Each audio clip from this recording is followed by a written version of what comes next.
하나님의 말씀 사도행전 23장 6절에서 10절의 말씀입니다.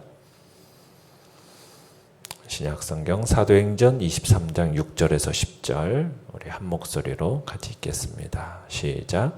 바울이 그중 일부는 사두개인이요 다른 일부는 바리새인인 줄 알고 공회에서 외쳐 이르되 여러분 형제들아 나는 바리새인이요 또 바리새인의 아들이라 죽은 자의 소망 곧 부활로 말미암아 내가 신문을 받노라. 그 말을 한즉 바리새인과 사두개인 사이에 다툼이 생겨 무리가 나누어지니 이는 사두개인은 부활도 없고 천사도 없고 영도 없다 하고 바리새인은 다 있다 함이라. 크게 떠들새 바리새인 편에서 몇 서기관이 일어나 다투어 이르되 우리가 이 사람을 보니 악한 것이 없도다. 혹 영이나 혹 천사가 그에게 말하였으면 어찌하겠느냐 하여 큰 분쟁이 생기니 천부장은 바울이 그들에게 찢겨질까 하여 군인을 명하여 내려가 무리 가운데서 빼앗아 가지고 영내로 들어가라 하니라. 아멘. 오늘 말씀의 제목은 문제의 핵심에 주목하라 라는 제목으로 말씀을 나눕니다. 바울은 공회 앞에서 대제사장을 비난하는 것과 관련해서 공식적인 사과를 어제 하는 장면을 봤죠. 그렇지만 여전히 이 공의회의 분위기가 심상치 않다라는 것을 사도 바울은 감지하게 됩니다. 바울은 이 대제사장에 대한 자신의 공격성 발언 때문에 자신의 상황이 불리하게 됐다라는 것을 재빨리 알아차리고서는 또 더 나아가서는 자신에 대한 적대감, 이 적대감으로 인해서 공의원들의 이 공정한 판결을 받는다라는 것이 불가능하다라는 것, 거의 불가능하다는 사실을 직감하게 되죠. 그래서 사도 바울이 이 공의원들 간의 신학적 차이를 이용해 가지고 믿음의 도를 변론하면서 동시에 위기도 극복하는 것을 보게 됩니다. 공회가 신학적 대립 관계에 있었던 것은 지금 바리새인들과 사둔개인들로 지금 구성되어 있다라는 거죠. 이것을 지금 바울이 알고서는 자신이 바리새인이다라는 사실을 밝힙니다. 그러면서 자신은 부활을 전한 까닭에 지금 신문을 받는다라고 주장을 하게 되는 거죠. 그러면서 이제 그리스도교의 복음의 핵심인 진리, 이 부활의 도를 변론하고 나아가서는 부활을 믿지 않는 사두개인과 부활을 믿는 이 바리새인들 간의 이 신학적인 논쟁을 유발시키게 됩니다. 그러면서 바리새인들로 하여금 도리어 이제 자신을 옹호하게 만들므로 인해서 자신을 정죄하기 위해 모인 이 공회, 이 산헤드린 공의회를 해산시키게 만드는 거죠. 자, 내용관찰 문제 1번 보시면요. 자, 바울은 바리새인과 사두개인이 있는 공회 앞에서 자신을 어떻게 소개합니까? 자, 6절을 보시면은 바울은 공회원들이 한편은 사두개인들, 다른 한편은 바리새인들로 이루어진 것을 보고서는 뭐라고 외쳤습니까? 나는 바리새인이요 또 바리새인의 아들이라. 죽은 자의 소망 곧 부활로 말미암아 내가 신문을 받노라 이렇게 외칩니다. 그러면서 지금 이 서로 긴밀하게 연결된 이 중요한 두 가지 사실을 밝히는데요. 첫째는 자신은 철두철미한 바리새인이라는 거예요. 그러니까 나는 바리새인이요 또 바리새인의 아들 이렇게 얘기하는데 이 의미가 바울은 지금 바리새인이고 또 그의 아버지가 바리새인이다 이 일반적인 의미로 얘기하는 게 아니라 자신은 바리새인들의 제자다라는 그런 특별한 의미에서 지금 바리새인의 아들이다라는 표현을 쓰고 있는 겁니다. 그러니까 자기는 철저한 바리새인이라는 이야기를 하고 있는 거죠. 그러면서 두 번째로 무슨 얘기를 하고 있습니까? 바울 자신이 무엇으로 인해서 지금 심판을 받고 있다고요? 죽은 자의 소망, 곧 부활로 인하여서 죽은 자들의 그 부활을 인하여서 심판을 받는다라고 얘기를 합니다. 이게 이제 첫 번째 사실하고 아주 긴밀하게 연결되어 있는데요. 다른 이유가 아니라는 거예요. 바로 죽은 자들의 부활과 관련해서 자신은 철저한 바리새인의 자격으로 심판받고 있다. 지금 이렇게 얘기하고 있는 겁니다. 사실 바리새인에게 있어서 부활의 교훈이라는 것은 너무나도 중요한 교리입니다. 그렇기 때문에 이 죽은 자의 부활과 바리새인을 분리시킨다라는 것은 불가능한 거예요. 그래서 지금 사도 바울이 이제 부활의 이야기를 지금 화두로 딱 던져놓는 겁니다. 자, 바울의 이러한 말이 발단이 되어가지고 지금까지 그렇게 합세해서 바울을 올가매던 그 사내들인 공의회가 서로 간에 이제 싸우기를 시작합니다. 바리새인들과 사두개인 사이에 논쟁이 일어나지 않을 수가 없었어요.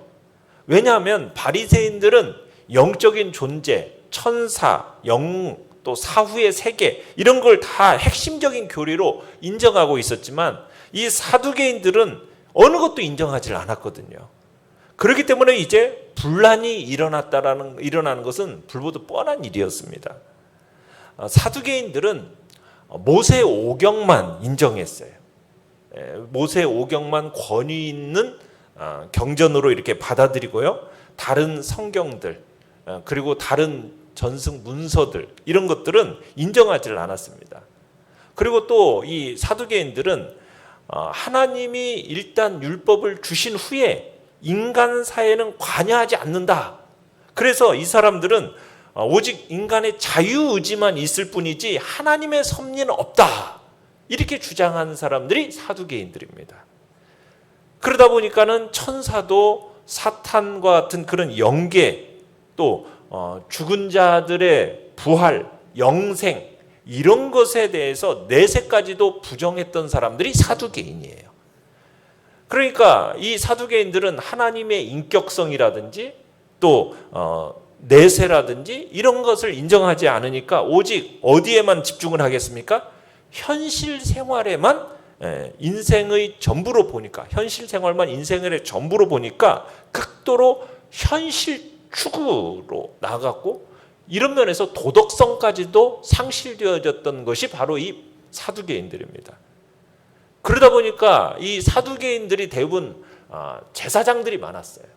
대제사장들을 비롯한 제사장 그룹들이 이 사두개인들이었기 때문에 이들이 신성한 성전 제사 제도까지도 상품 거래 행위로 전락시켜 버렸던 겁니다.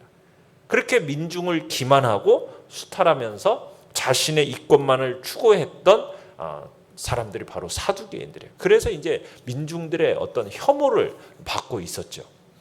그에 비해서 바리새인들은 모세를 유대교의 창시자로 여기고요. 그 다음에 에스라를 유대교의 중흥자로 존중했고, 그리고 이 바리새인들은 모세 율법은 물론이거니와 모세 율법을 해석한 자신들의 전승까지도 동일한 권위가 있다라고 말했던 사람들이 바리새인들입니다. 또 제사장들, 특별히 사두개인들의 이 유대교를 장악하는 것에 대해서 반대해가지고 일부의 의식, 율법 이런 것도 자유롭게 또한 해석을 했다고 그래요. 그래서 이와 더불어서 이 바리새인들은 인간의 부활, 내세, 그리고 천사와 마귀와 같은 그런 영적 세계를 인정을 했죠. 이런 면에서 지금 사두개파와 바리새파는 큰 차이를 보이고 있는 겁니다. 그러니까 이제 바리새인들이 누구 편을 들겠어요? 자연스럽게 바울의 편을 들게 된 겁니다. 그러니까 지금 바리새인들이 아무리 바울을 미워한다고 할지라도 지금 바울이 주장하는 이 핵심 교리 이것을 배척할 수는 없는 거거든요. 이제 그런 상황이 지금 있는 겁니다.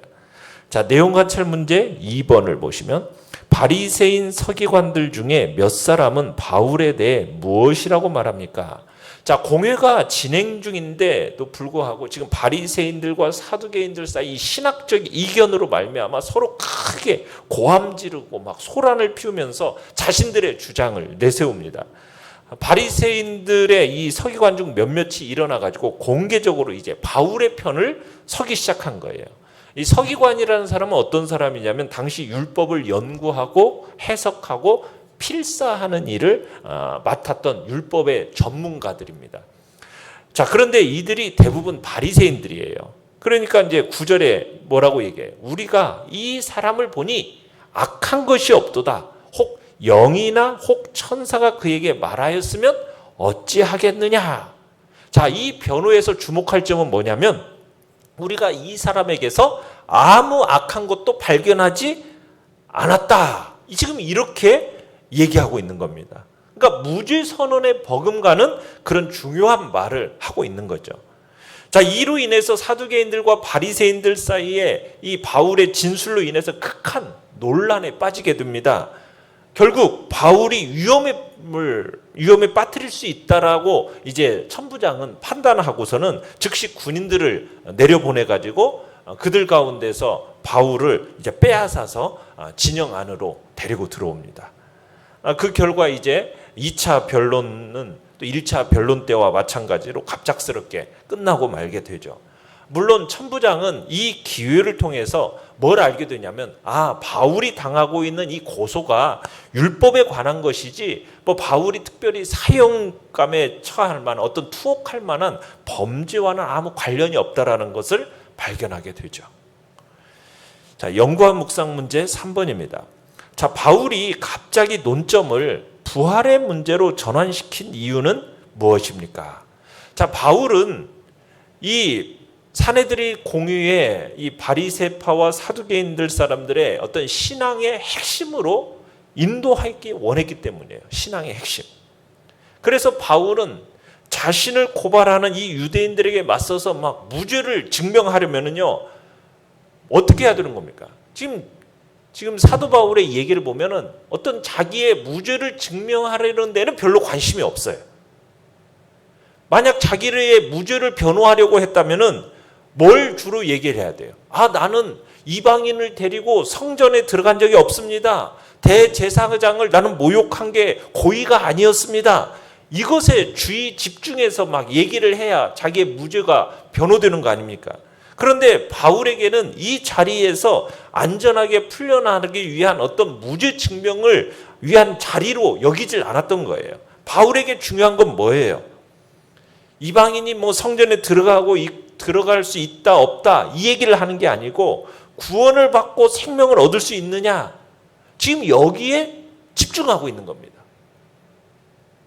그러니까 지금 바울은 자신이 바리새인이고 율법이나 성전을 부정하진 않지만 이 재판의 핵심이 지금 지역적인 어떤 율법 조항 준수 여부가 아니고 부활, 죽은 자의 이 부활에 대해서 주장하고 있는 겁니다.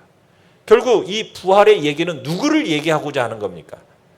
부활이죠. 예수 그리스도. 죽은 자의 부활이 되신 예수 그리스도를 이야기하기 위해서, 그러니까 논점이 사도 바울은 분명한 거죠. 자기를 이 죄로 자기를 정죄하는 이 무죄 방면을 위해서 애쓰는 게 아니라 결국에는 논점이 뭐예요? 복음의 핵심. 이것을 그들에게 전해서 그들을 구원하는 일에 마음이 온통 가 있었다라는 것을 우리가 보게 되는 겁니다. 느낀 점 4번입니다. 부차적인 문제에서 벗어나 핵심을 제시하려는 바울과 그로 인해 분란에 휘말린 유대인들의 모습에서 무엇을 느낍니까? 그러니까 바울은 어떤 자신의 이익이 아니에요. 오직 구원의 진리, 여기에 관심을 갖고 있다는 것을 우리가 느끼게 되는 거예요. 그에 비해서 이 공회원이었던 유대인들은 뭐에 더 관심이 많은 겁니까? 자기 종파의 이익, 여기에 더 관심을 갖고 그렇게 서로 싸우는 것을 우리가 보고 느끼게 되는 거예요. 9절에 다투어라는 단어가 나오는데요. 이 다투어라는 단어가 뭐뭇의 사이에서 격렬하게 최후까지 싸우다라는 뜻을 지닌 단어입니다. 그러니까는 뭐 죽기 살기로 지금 싸우고 있는 거죠. 전투 같은 논쟁이 계속 반복적으로 일어나고 있다라는 것을 지금 보여주고 있는 단어입니다. 근데 이 싸움이 어떤 싸움이냐? 어떤 진리의 싸움이 아니라 자신들의 명예, 자신들의 이권을 지키기 위한 논쟁이었다라는 것이 이 다투어라는 단어 속에 잘 드러나고 있어요. 참, 그러니까 이 사내들이원을 구성하고 있는 바리새파와 사두개파의 결합이라는 것이 얼마나 허술하고 허약한지를 보게 되는 겁니다. 그냥 사도 바울의 던진 말 한마디에 그냥 그 결속력이 급속히 와해될 정도로 이들의 결속력이라는 것은 그만큼 허술했다라는 거죠. 왜 이런 결과가 왔겠어요? 마음이 하나였던 게 아니죠. 또 그들이 뭐 어떤 의의를 위해서 힘을 모았던 것도 아니에요. 서로 원수 같은 위치에 있었어요. 마치 뭐와 같은 거냐면 예수님을 죽이기 위해서 원수였던 헤롯과 빌라도가 당일에는 서로 친구가 되었더라. 이런 것처럼 지금 단지 사도 바울을 음해하기 위해서 그날 당일에 힘을 모았던 거라는 얘기죠. 참 서로 힘을 모아서 한 마음으로 하면 그 위력이라는 것이 얼마나 크겠어요. 여러분, 이 산헤드린 공의회라는 것은 유대인 종교 최고 재판소입니다. 사형 집행을 제외한 모든 일을 어떤 일도 할 수 있는 그런 회의였어요. 특별히 이 유대인들에게만 로마에서 인정해준 그런 의결 기관입니다. 사법, 행정, 입법까지도 이 산헤드린 의회에 부여해 주었었거든요. 그러니까 로마 제국 어떤 속주에도요 이런 특권을 누리질 못했어요. 오직 유대인들에게만 그들의 특수성을 이해하고서는 이 특권을 준 거였거든요. 그러면 이 특권을 이용해서 좋은 일을 하면 얼마나 좋겠어요. 그런데 이 산헤드린 의회가 했던 일이란 게 뭡니까? 결국에는 예수님을 넘겨줄 때와 똑같이 결국 예수님 죽이는 일을 하고 있는 것이고, 고작 의인을 죽이고자 힘을 모으는 거고, 여기서 또 바울을 죽이려고 지금 이렇게 하고 있는 거죠. 참 안타까운 공의회가 돼버린 겁니다. 이렇게 악한 일에 참 힘을 모으고 참 그 위력이 대단했는데 그 권력이라는 것이 결국에는 얼마 가지 못해요. 결국 70년에 디도 장군에 의해서 예루살렘이 멸망된과 함께 이 산헤드린 공의회도 이제 다 해산이 되어져 버립니다. 대략 지금 이때 바울이 재판받고 있는 시기가 대략 한 58년 이렇게 되거든요. 그러니까 10년 좀 넘어가지고 다 해체가 되어져 버리는 거죠. 그러니까 악인들이 서로 힘을 모아서 뭐 그들이 번성한다 이런 건데, 이런 것에 대해서 우리가 뭐 두려워하거나 부러워할 게 아닙니다. 결국 악인은 다 엎드러지고 소멸하게 되어 있어요. 악인들이라는 것은 결국 죄로 말미암아 패망하고 악인들의 등불은 다 꺼지게 되어 있는 것이고 스스로 소멸케 되는 겁니다. 우리가 뭐 악인들이 힘이 있고 급속히 번성하는 것 같다고 해서 그들에 대해서 뭐 우리가 마음을 빼앗겨서는 안 되는 거죠. 우리가 하나님에 대한 신뢰가 무너져서는 안 됩니다. 오직 우리는 하나님만을 바라보고 우리의 믿음을 굳건히 하면서 오히려 더 선하고 의로운 삶을 살아가야 될 것입니다. 자, 결단과 적용 5번입니다. 나는 내 신앙과 가치관의 핵심을 어떻게 이야기할 수 있습니까? 어디서든 선명하게 복음을 제시하기 위해 오늘 어떤 노력을 하겠습니까? 참, 우리에게 있어서 여러분 최고 중요한 가치가 무엇입니까? 바로 복음이에요. 우리의 신앙의 핵심인 이 복음에 대해서 우리는 언제 어디서든 자유롭게 복음을 사람들에게 제시할 수 있도록 우리는 그 준비를 해야 되는 것입니다. 그 복음의 내용들을 여러분들의 마음속에 다시 한번 되새기면서 예수 그리스도의 그 십자가와 부활과 참으로 주님께서 우리에게 허락하신 그 구원의 역사가 우리에게 어떻게 적용되어지고 일어나는지에 대한 분명한 의미들을 우리의 마음속에 다시 한번 되새기시면서 참으로 언제 어디서든지 이 복음을 내 신앙에 대해서 묻는 자, 정말 복음을 담대하고 또 어디서든 선명하게 복음을 전할 수 있도록 준비하시는 복된 시간들 되시길 바랍니다. 오늘의 기도 같이 읽겠습니다. 시작. 하나님 안에서 가장 중요한 가치가 무엇인지 늘 기억하며 살게 하소서. 아멘. 말씀을 생각하면서 기도하시고요. 연약한 우리의 지체들을 위해서 기도해 주시기 바랍니다. 코로나의 확산세 속에 주의 백성들을 지켜보호하여 주시고 우리의 예배가 또한 잘 준비되어지고 또 드려질 수 있도록 성도들의 마음도 담대함 가운데 또한 예배의 자리를 사모할 수 있도록 주여 우리 세 번 부르짖으며 나아갑니다.